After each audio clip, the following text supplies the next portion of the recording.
অগ্নিদগ্ধদের সারাতে মাছের চামড়া। অবিশ্বাস্য মনে হলেও এই টোটকা ব্যবহার হচ্ছে ব্রাজিলে।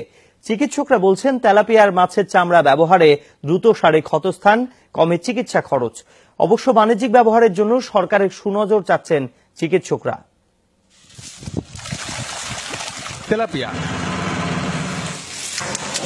ব্রাজিলের নদী ও জলাশয়গুলোতে মাছটির প্রাচুর্যের কথা নতুন করে বলার কিছু নেই।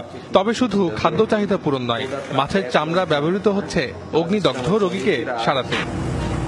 দেশটির চিকিৎসকরা সম্প্রতি ব্যবহার করছেন প্রাকৃতিক এ পদ্ধতি, কারণ তেলাপিয়ার চামড়া রয়েছে রোগ প্রতিরোধক ক্ষমতা এবং ক্ষয়ে যাওয়া টিস্যু পূরণের সক্ষমতা।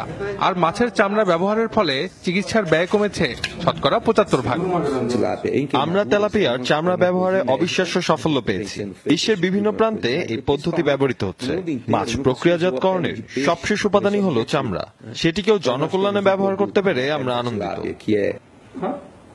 এই চিকিৎসায় ক্ষতস্থানে ব্যান্ডেজের পরিবর্তে লাগানো হয় মাছের চামড়া। ব্যবহার করা হয় না কোনো ক্রিম বা প্রচলিত ওষুধ। রোগীদের মাঝেও কাজ করছে সন্তুষ্টি। তেলাপিয়ার চামড়া ব্যবহারের মাধ্যমে আমার শরীরের পুড়ে যাওয়া অংশ সেরে উঠেছে। বেশ আরামবোধ করছি। কোনো অতিরিক্ত ঔষধেরও প্রয়োজন পড়েনি। চিকিৎসকদের আশা, খুব দ্রুতই বাণিজ্যিকভাবে শুরু হবে মাছের চামড়া সংরক্ষণের পদ্ধতি। তবে এ ব্যাপারে সরকারি উদ্যোগও জরুরি বলে মনে করছেন তারা। লতিফুল বারী, যমুনা নিউজ।